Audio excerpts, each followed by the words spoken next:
Hello friends, and welcome to my mid-year freakout tag.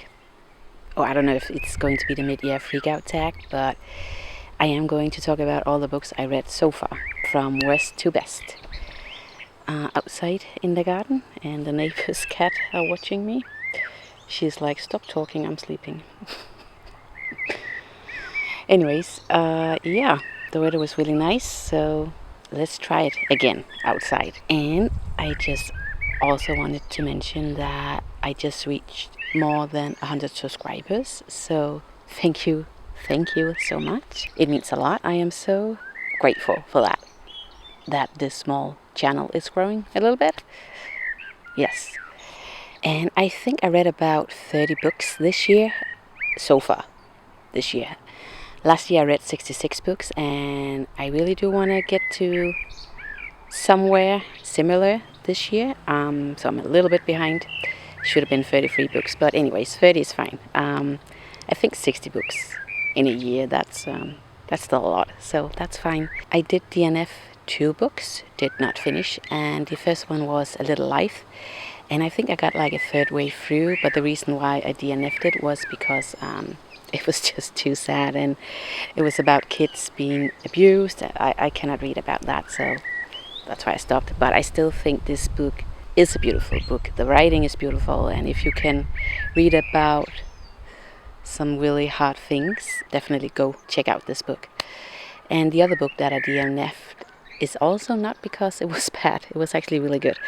But it's called Binding 13. This is by an Irish author, I guess, and I did listen to it as an audiobook. It is narrated by a woman and a man, and the first chapter was by the woman, and it went fine. I could understand everything, but when the man was telling the story, I couldn't understand anything. That dialect was really difficult. Next level. I did put the books on my birthday wish list, so I'm hoping that I can get to it later on. It was definitely really good. It's a love story, YA though, but anyways, it was really good, the first chapter. Then I do have two stars, and both of them are romance books. And the first one is my favorite, Half Night Stand, by Christina Lauren. And I do like Christina Lauren overall, but this one was just not the best. I didn't really like the characters, and they made some questionable choices, and yeah, that's why. And the other one is The Friend Zone by Jimenez, and I have talked so highly about Jimenez, but I did not like this one. Again, the characters were really questionable, and this one was worse than the other one. Yeah, didn't like it. So that was my 2 stars. So let's move on to my 3 stars. And the first one, I think I'm gonna give a 3 star. So like the lowest 3 is When We Were Birds. And this one takes place in Trinidad, I think, and it was really nice to read something about Trinidad. I don't know much about Trinidad, but I just didn't connect that well with the story. You do follow a boy and a girl, and they somehow get entwined with each other because he's a grave digger and she can talk to the dead, so there's some magical realism to this book. But it was just a little bit boring overall, so that's why. The next one is called Our Wives Under the Sea, and this is a thriller, and I really thought that, or at least I thought it would be a thriller. I don't know what it is actually. It is about this couple. One of them went to this submarine mission that went wrong, and she stayed down underwater for a really long time, and then she comes back, and it's about their relationship and how she somehow is turning into a fish. I don't know. It was really weird. I didn't get it. I guess some people would, but I didn't. The next one is The Dollmakers, and this is a fantasy. A standalone fantasy, so that was nice, but overall I just found the story a little bit boring again. It's about these doll makers, and they are making these dolls to protect this kingdom from some bad creatures. So that's the overall plot. It was a bit dry, I guess, and one of the main characters in this book was just really not a nice character. She was a bully. So, yeah. Then we have the Inseparables by Simone de Beauvoir. This one is a short story that wasn't released until after her death. It's a story about one of her friends that died at a young age. It's really about how girls were treated back then and how they were somehow trying to fight back a little bit, but in the end her friend was just suffocated.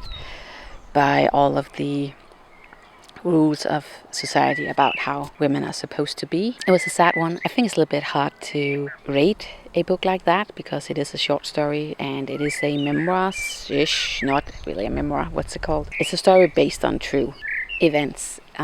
So yeah, I don't know. I think I could read more Simone de Beauvoir's books. The next one is called I Am Still Alive by Alice Marschall, and this one is a thriller, a YA thriller, and it's about this teenage girl that somehow ends up in the wild in Canada and has to survive up there with a dog. And yeah, again, it was alright. I definitely do like the theme. It read a little bit young. I think that was my problem. But anyways, it was overall okay. Then we have Crying in H-Mart by Michelle Zauner, and this is Michelle Zauner's story about losing her mother to cancer, which is horrible. I felt bad not connecting more to this story. I was hoping that I would, but I have heard many people talk highly about this book, so definitely go check it out if that is a topic that you would like to read about. But I think it was because there were so many descriptions of food and them cooking, and that is just usually not my style, so that was why. My brain is just wandering off when there's too much descriptions of that. It was a beautiful story about a relationship to your mother that's not perfect, and then how to deal with the grief afterwards. Then we have Luster, and Luster was a really messy book. It's about this black young woman, and she starts this relationship with this older white man, and then somehow she ends up living with this man who is married, and she lives there with his wife and their child, and that child is adopted, and she's black, and it was weird.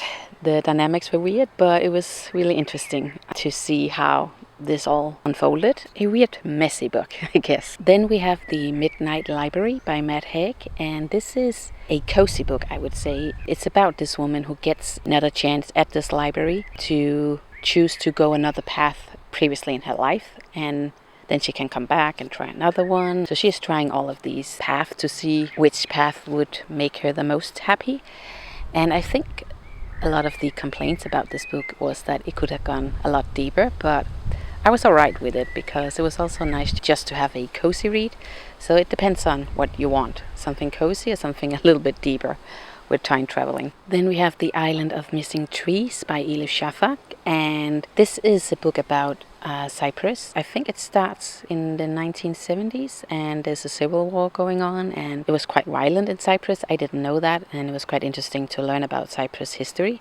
And you do follow this family and the trauma from what went on back then, and you also follow this fig tree. I think this book could have worked a lot more for me if it weren't because of this fig tree describing so many plants and other trees and stuff like that. I think some people would really appreciate it, but yeah, for me it just gets a little bit boring. But overall the story was really beautiful. It's definitely like a 3.5 or more, I guess. Then let's move on to the 4 stars, to the good stuff. And the first 2 books that I'm gonna mention is by Isabel Allende, and it's Violetta and The House of the Spirits, and they're quite similar. There's this long story, I guess right after the First World War up until the 2000s, and you follow these families, well-off families, I will say, and you learn so much about Chile's history. And in The House of the Spirits there's also some magic going on there because some of the women can foresee the future, so it's not straight historical fiction, but there's some magical elements here and there. But yeah, overall it was quite nice to read these books, but I will say they're quite similar, and I don't think I could read a ton of Isabel Allende's book back to back because I guess it would be too similar. But overall they are really fine. Then we have The Maidens by Michaelides, and this is a thriller. Yeah, it was quite alright. I think a lot of people have said that it was a little bit too convenient, but I was alright with that. You do follow this woman, and her niece is calling her that the niece's best friend has been murdered at her college, and then this woman goes there to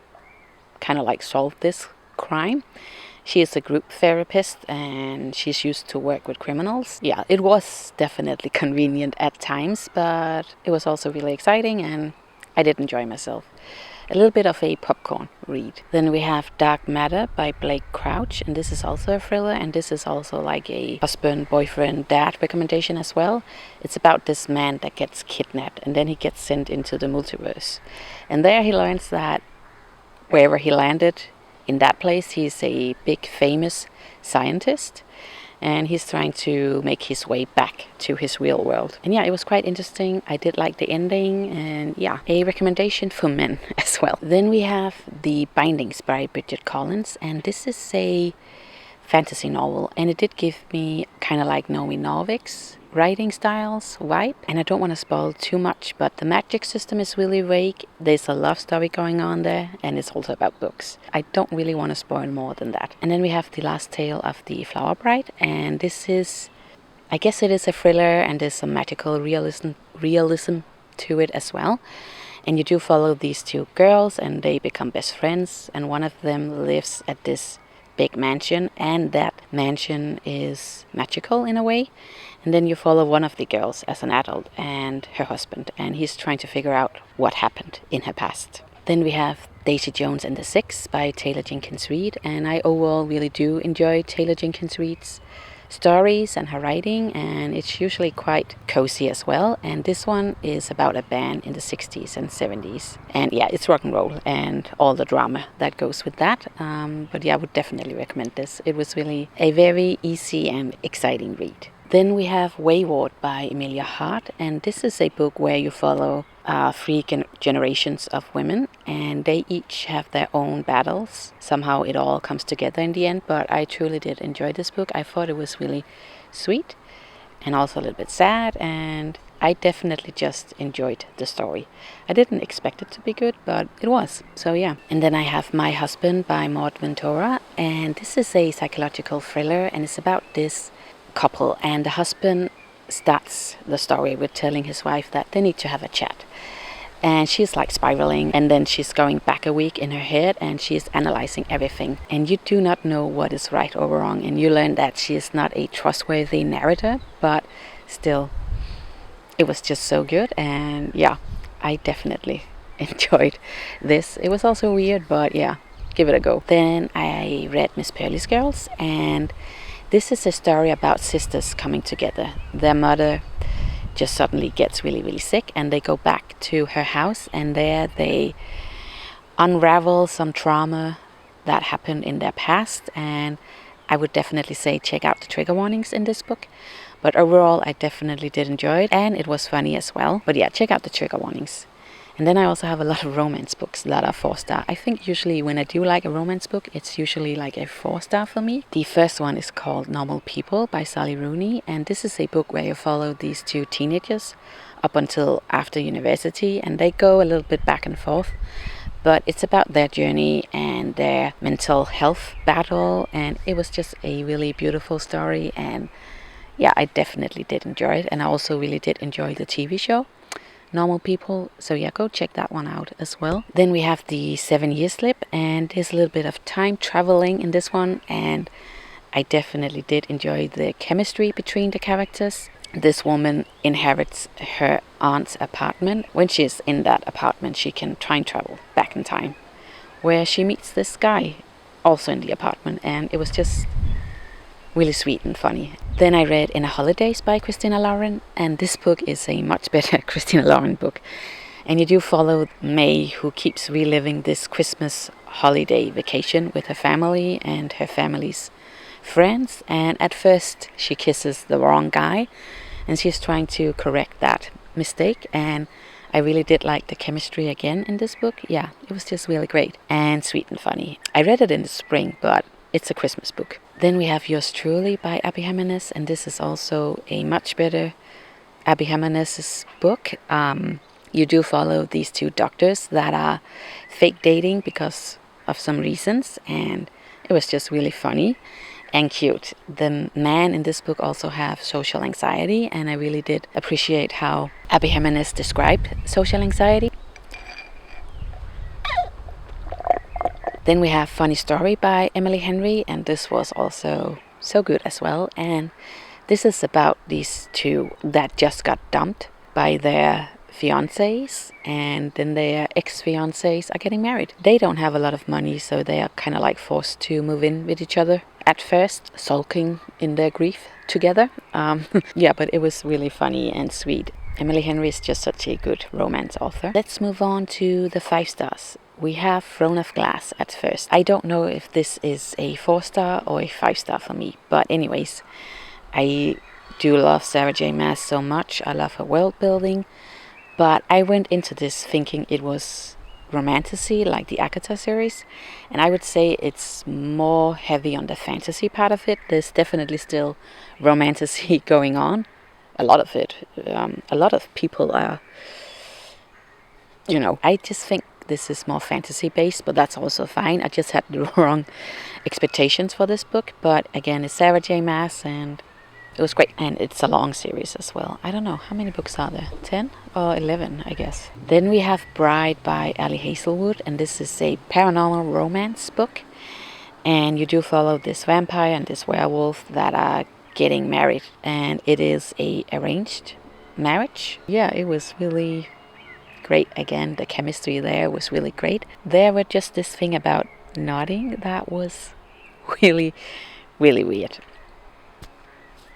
If you have read it, you know. But yeah, that was weird. And then I have a thriller, The God of the Woods by Liz Moore. And this was also a 5-star. And usually I don't give thrillers 5 stars. So that was really a first for me. But this one was so good. And you follow this summer camp, and this girl is missing one day. Then you learn that her brother also went missing 16 years ago, and her family owns this summer camp. And you do follow a lot of characters around these 2 siblings that have gone missing. It was just really exciting. It was really clever. Yeah, go read it. It was so good. So that was all of the books that I have read so far in 2025. And yeah, hopefully I can get to more than 30 books, but it is what it is. Anyways, I hope that you enjoyed this video, and that you found some inspiration, and I hope to see you in another video. Bye.